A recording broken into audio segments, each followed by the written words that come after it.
The snow did not fall. It had no grace. It was thrown from a colorless sky, a hard, dry grit that scoured the world down to its bones. She crawled through it because walking was a memory that belonged to another body, a body that had known shoes and warmth and the simple, unthinking luxury of a full belly. Her hands, wrapped in rags that were themselves unraveling, were numb claws, digging into the frozen crust of the earth for purchase. Each pull forward was a victory measured in inches, a small defiance against the wind that turned mean and personal, biting at the exposed skin of her neck and face. The town was behind her, a collection of dark shapes hunched against the horizon. Its doors were shut. Its windows were blind eyes. They had watched her go, a few faces pressed to the glass like pale, captive moons, before the curtains fell. There had been no shouts, no final curses. Just the heavy, damning finality of a closing door and the vast, white silence that followed. She was a debt paid, a problem erased, an object cast out to be reclaimed by the winter. Her breath was a fragile white plume in the air, the only soft thing in a landscape of sharp edges. The trees were black skeletons. The road was a ghost, buried. Her mind had narrowed to the next movement, the next raw scrape of her knees against the ice-hidden ground. The cold was not a feeling anymore, but a presence, a heavy blanket she could not throw off. It seeped into her bones, promising a stillness she was not yet ready to accept. She carried a single, stubborn coal of life in her chest, and she fed it with the only fuel she had left, the refusal to stop. So she crawled, a broken thing moving through a broken world, leaving a trough behind her in the snow like the trail of a wounded animal. She did not know where she was going. There was no where left. There was only a way. He saw her first as a smudge of darkness against the unrelenting white. Elias was on his way back from Cutter's Mill, the pack-horse behind him laden with flour and salt and a new axe head. The wind was at his back, but it offered no comfort, merely pushing him toward the isolation of his cabin with an impatient hand. He was a man who had made a treaty with silence, who lived inside a quiet that was deep and old. The smudge resolved itself as he drew closer. Person, down on the ground. A cold knot tightened in his gut, a familiar dread. The land was unforgiving. It took the careless and the unlucky without prejudice. He spurred his horse, the animal's hooves crunching loud in the frozen air. When he reached her, he saw the truth of it. A woman, or a girl. It was hard to tell.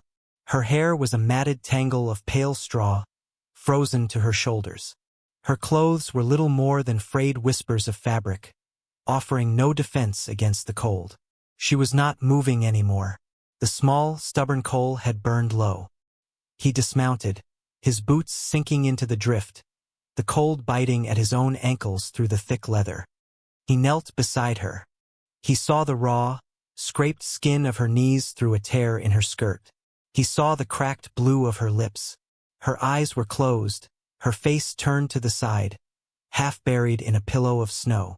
For a moment he thought he was too late. He saw the ghost of another face in the snow, another woman the winter had claimed. The thought was a shard of ice in his heart. He reached out a gloved hand, hesitated, then laid it on her shoulder. He felt a faint, thready tremor beneath the thin cloth. A shudder. Life. It was there, clinging to her like wet paper. He did not think. He acted. Thought was a luxury for warmer rooms. He unstrapped the heavy wool blanket from the back of his saddle and shook it out, the movement stiff in the frozen air. He worked with a grim efficiency, rolling her gently, wrapping her in the coarse, dark wool until she was a tight bundle. She made no sound, gave no sign she was aware of him at all. Lifting her was like lifting a bundle of firewood, all sharp angles and surprising weightlessness. He settled her in front of him on the saddle, her head lolling against his chest. She was so cold she seemed to suck the warmth right out of his coat. He clicked his tongue, and the horse, steady and knowing, turned for home, leaving her trail to be erased by the ever-present, ever-falling snow. The pack-horse followed, a silent shadow in their wake. He pulled his own hat down lower, shielding his face from the wind, and held the frozen woman as if she were made of glass. The journey was a blur of gray and white, of the rhythmic plod of hooves and the steady, solid presence of the man's chest at her back. Consciousness came and went in thin, watery waves. She was aware of a warmth that was not her own, a deep, rumbling sound that might have been a human heart, and the scent of pine and cold leather. It was a dream, she thought, a final, kind dream before the stillness. They arrived at a place that seemed carved from the landscape itself. A small cabin, its logs weathered to the color of old bone, sat under the heavy boughs of 2 sentinel pines.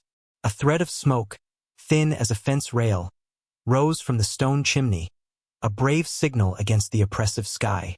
To one side, under the shelter of a leaning fir, stood a simple wooden cross, its shape softened by a cap of snow. The cabin looked as lonely as she felt. He carried her inside. The sudden warmth was a shock, a physical blow. A fire crackled in a great stone hearth, casting a restless, orange light on the single room. The space was spare, clean. A rough-hewn table and 2 chairs. A bed built into the far wall, covered with a patchwork quilt. Shelves holding a few tins, a handful of books. It was a room built for function, not comfort, yet the fire made it a sanctuary. He laid her down on the rag rug before the hearth, close enough to feel the heat but not so close as to be scorched. He moved with a quiet purpose, never clumsy, never hurried. He left her for a moment and came back with a tin cup of broth. It was thin but hot, and tasted of salt and wild onion. He knelt and held it to her lips, tilting it slowly. She drank. The liquid was a thread of fire running through her, chasing the deep cold. She managed a few swallows before her head fell back, exhausted by the effort. He nodded, as if she had accomplished some great task. He took the cup away. Then, with a gentleness that felt alien and profound, he began to work on her feet. They were blocks of ice, swollen and discolored. He was methodical, chafing them with his rough, warm hands, his touch firm but careful. He worked in silence, his head bent, his brow furrowed in concentration. The firelight played over the lines on his face, carving them into a map of old sorrows. She watched him through slitted eyes, a deep and wary part of her waiting for the demand, the price. There was always a price, but he asked for nothing. He did not even look at her face. When he was done, he wrapped her feet in clean, dry cloths and pulled the wool blanket tighter around her. He prepared the bed then, turning down the quilt. He gestured toward it. It was a clear, unspoken offer. She stared at it, then at him. He seemed to understand the question in her eyes. "The floor's fine by me," he said. His voice was low and rasped, as if he rarely used it. It sounded like it came from under floorboards. She hesitated, then pushed herself up, her limbs screaming in protest. She crawled the few feet to the bed and collapsed onto the mattress. It smelled of dried lavender and wood smoke. He placed another log on the fire, the sound a sharp crack in the quiet room. He took a second, thinner blanket from a wooden chest and settled himself on the floor near the hearth, turning his back to her. The unspoken contract was laid. Here is food. Here is warmth. Here is safety. He did not lock the door. Days bled into one another, marked only by the shifting quality of the light through the cabin's single window. Outside, the snow piled higher, cocooning them in a world of white. The silence in the cabin was a living thing. It was not empty, but full of the small sounds of existence.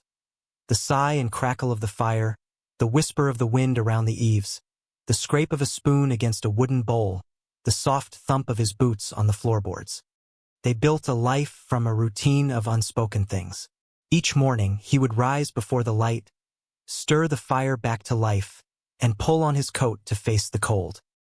He would return hours later, dusted with snow, carrying firewood or a pair of snared rabbits.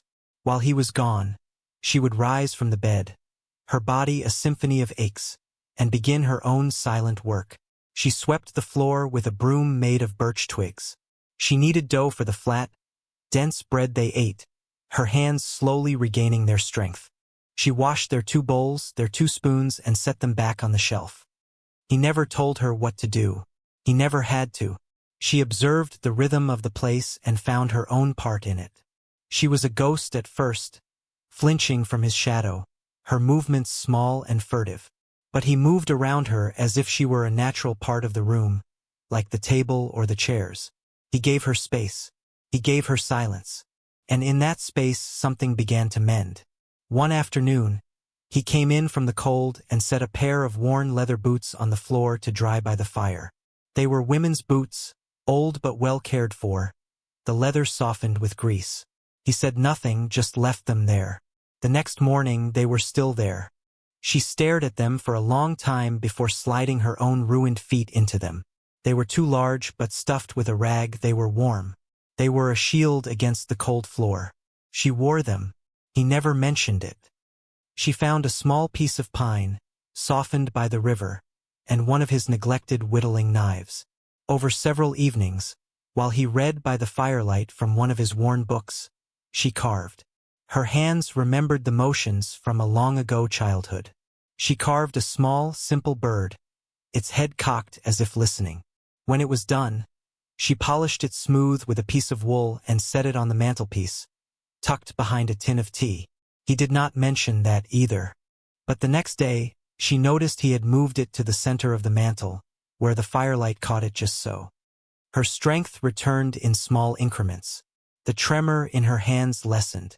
The haunted, hollow look in her eyes began to recede, replaced by a quiet watchfulness.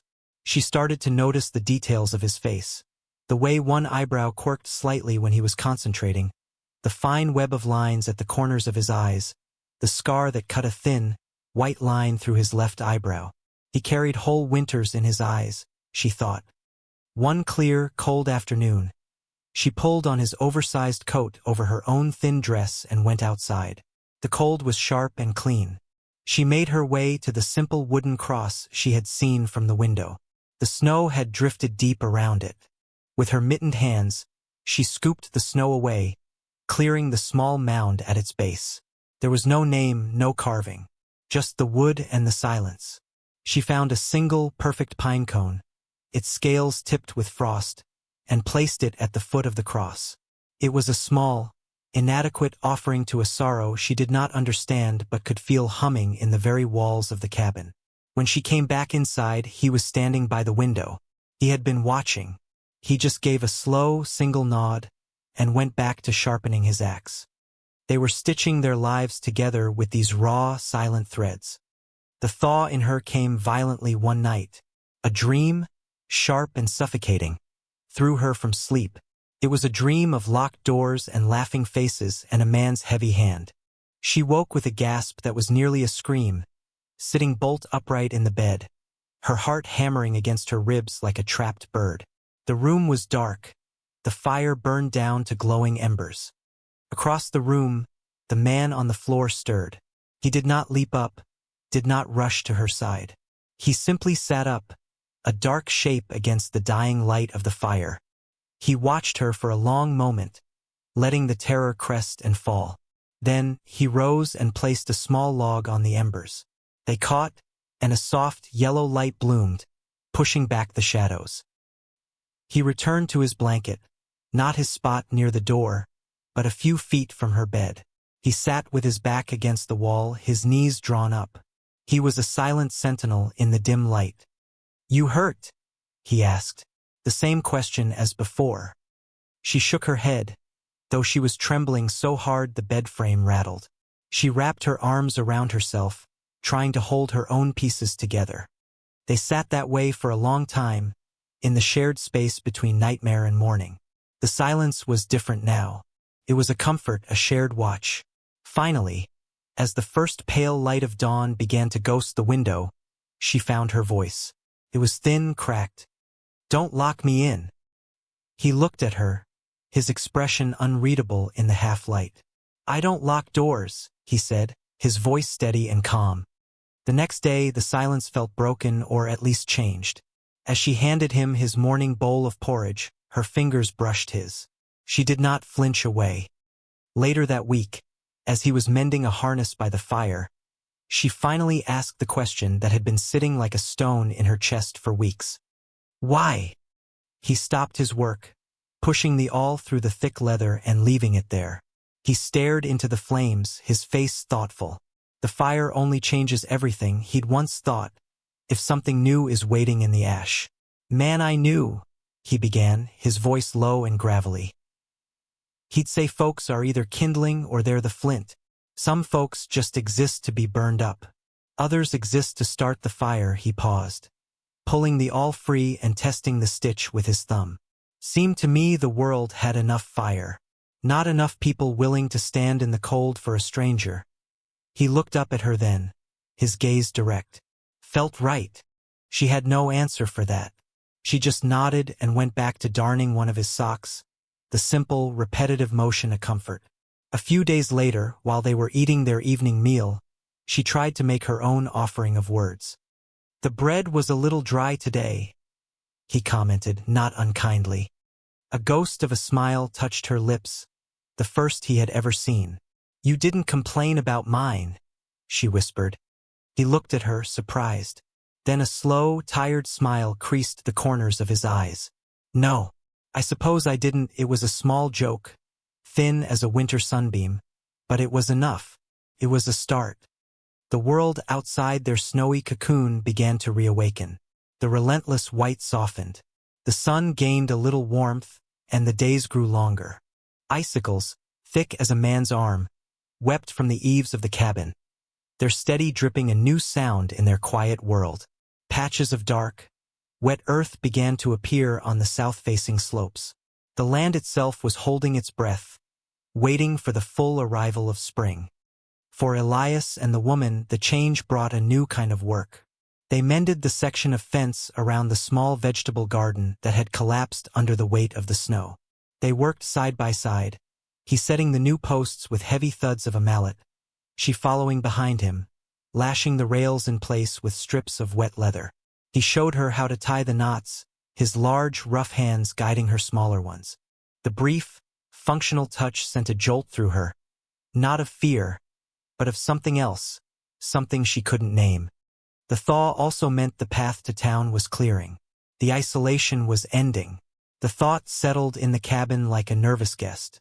One morning, Elias announced he was going to Cutter's Mill for seed and supplies.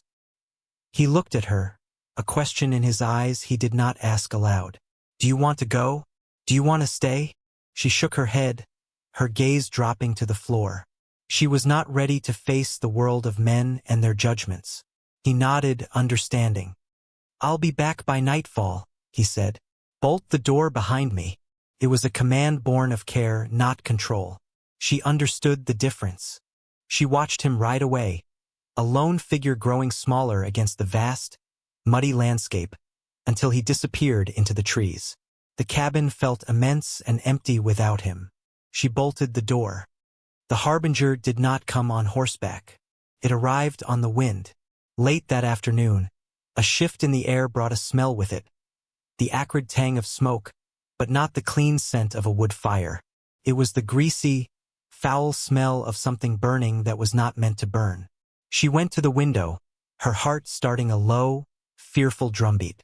On the horizon, beyond the rise of the hill that hid the path, a column of dark smoke twisted into the sky. It was too thick for a chimney. It was a signal of malice. She spent the rest of the day in a state of high alert, every creak of the cabin, every gust of wind making her jump. She kept the fire poker close at hand. When dusk began to settle, tinting the wet landscape in shades of purple and gray, she saw them. Two riders, silhouetted against the dying light on the ridge. They were not moving quickly. They were taking their time, confident. She knew, with a certainty that chilled her to the bone, who it was. The past had come to collect its due. She backed away from the window, her breath catching in her throat. Her first instinct was to hide, to burrow into the dark corners of the cabin and become invisible. But then she looked at the mantelpiece, at the small wooden bird sitting there. She looked at the worn boots by the hearth. She looked at the mended fence through the window. This was not a place of fear. It had become something else. She did not hide. She unbolted the door. She took the heavy iron poker from its hook by the hearth and waited. The weight of it in her hand was solid. Real. The riders came down the hill and stopped a dozen yards from the cabin. The man in front swung down from his horse. He was just as she remembered. A thick, prosperous man named Brant, his face florid, his coat too fine for the mud he was standing in. He moved with an air of absolute ownership, as if the ground he walked on owed him fealty. The man behind him remained mounted, a hired hand with dull, indifferent eyes. Brant swaggered toward the open door, a smug smile on his face. "Well now, keeping the home fires burning for me, are you?" "I appreciate that." He stopped at the threshold, his bulk filling the doorway. "My business in the East took longer than expected. But I'm back. Pack your things. What little you have."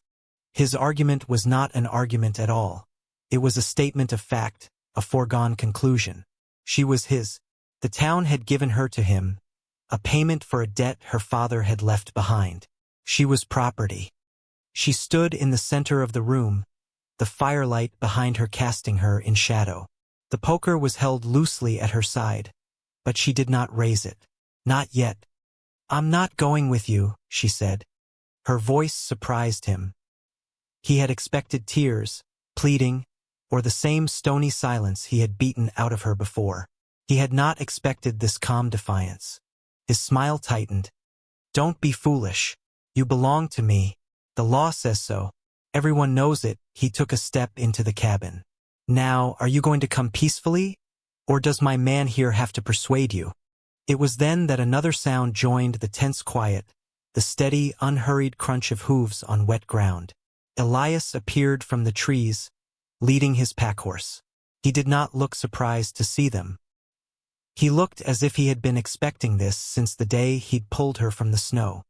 He dismounted and walked toward the cabin, his movements deliberate, his face a mask of cold calm. He stopped beside Brant, though he only looked at the woman in the cabin. His eyes asked a single question. "Are you all right?" She gave a tiny, almost imperceptible nod. Brant turned, sneering. "Ah, the rescuer. I tracked you from town. They said some grim fool had hauled my property out of the snow." He puffed out his chest. "I'll thank you for your trouble." Here he fished a few coins from his pocket and tossed them onto the muddy ground. "For the feed and board. Now get out of my way." Elias did not look at the coins. He did not look at Brant. His gaze remained on the woman. "She's not property," he said, his voice flat and hard as river stone. "And this is my land. Get off it." Brant laughed, a short, ugly sound. "Your land? This is about law, you hermit. That woman is mine, by contract." He made to push past Elias, to enter the cabin and take what he believed was his. Elias moved. It was not a fast movement, but it was absolute. He simply stepped in front of the door, blocking the way. He was not as large as Brant, but he seemed rooted to the earth, immovable as an old oak. "I said, get off my land. You'll stand against me for this half-starved creature?" Brant spat, his face turning a blotchy red. "She is nothing." "No." The word came from inside the cabin. It was not loud, but it cut through the air with the sharp edge of newly forged steel. Brant and Elias both turned. She had stepped forward, out of the shadows and into the fading light from the doorway. She raised the poker, its iron tip gleaming. Her hands were steady. Her eyes, which had for so long been downcast and empty, were now blazing with a fire that matched the one in the hearth. "I am not nothing," she said, her voice clear and strong. "And I am not yours." Brant stared at her, his mouth agape. He saw not the broken, silent girl he had cast out, but a woman he did not recognize. A woman who looked back at him without fear. This defiance, coming from her, was more shocking than any threat Elias could make. It stripped him of his power. His authority was built on her submission, and she was no longer submitting. He sputtered, searching for a threat, for the authority that had suddenly evaporated. "You'll regret this. I'll bring the sheriff. You'll do nothing," Elias said, his voice quiet, "because you're a coward. You only prey on the weak. And he glanced back at her, a flicker of something fierce and proud in his eyes. Is not weak. The hired man on the horse shifted, uneasy. This was not the simple collection he had signed on for.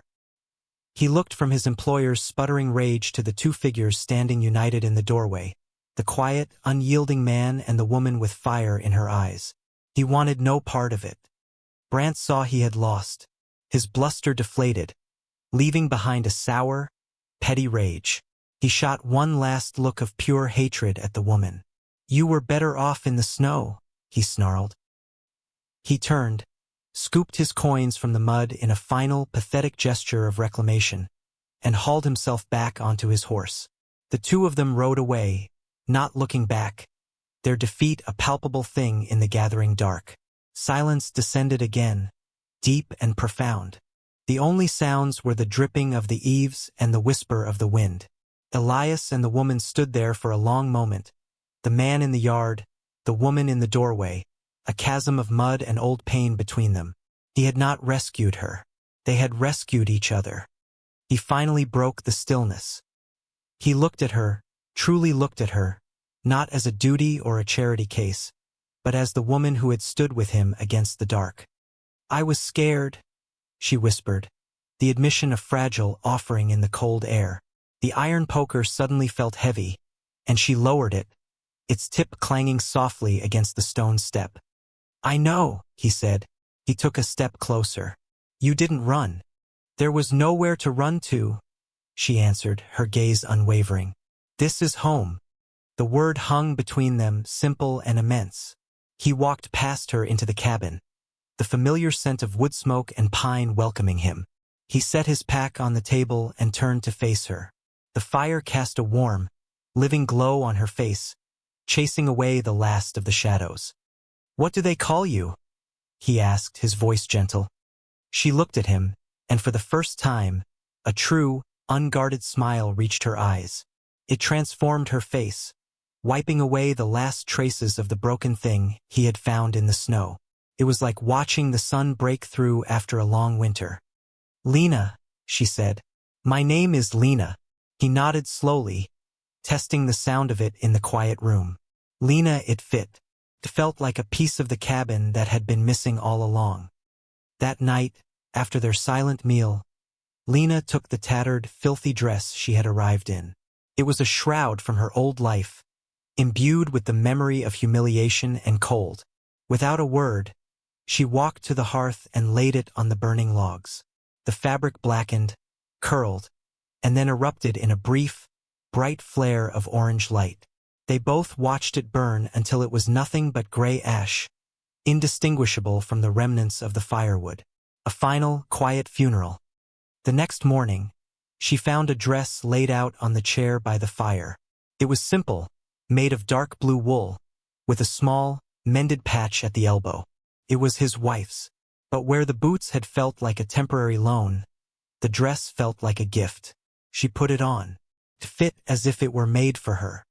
Spring arrived in full, washing the world clean. The snow receded to the dark corners of the forest, and the ground softened, breathing out the smell of wet earth and new life. Together, they planted the garden Elias's wife had started years ago, peas and beans and hardy greens. They worked in comfortable silence, their hands in the same soil, tending a shared future. The house, which had been a hollow place of memory and survival, began to breathe again.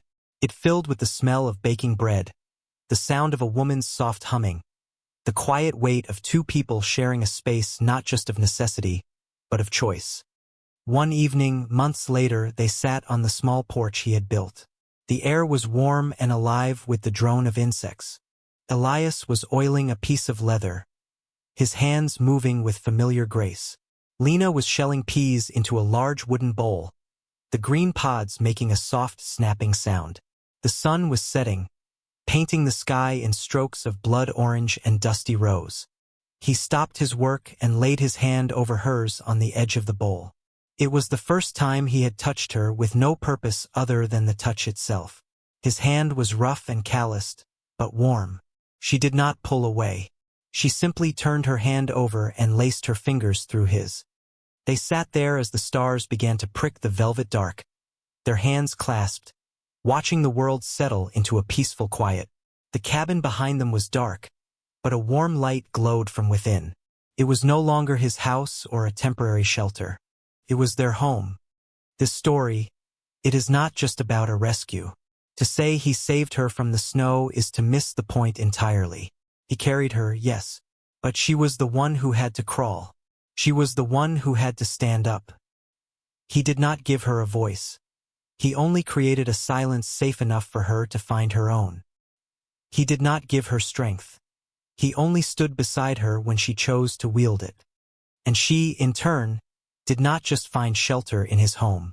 She walked into the hollow, quiet rooms of his grief and, with her silent presence, she swept out the dust. She tended the fire. She made it breathe again. She gave him a reason to look forward to the sunrise, not just to endure it. So here is your naming, and it is a simple one.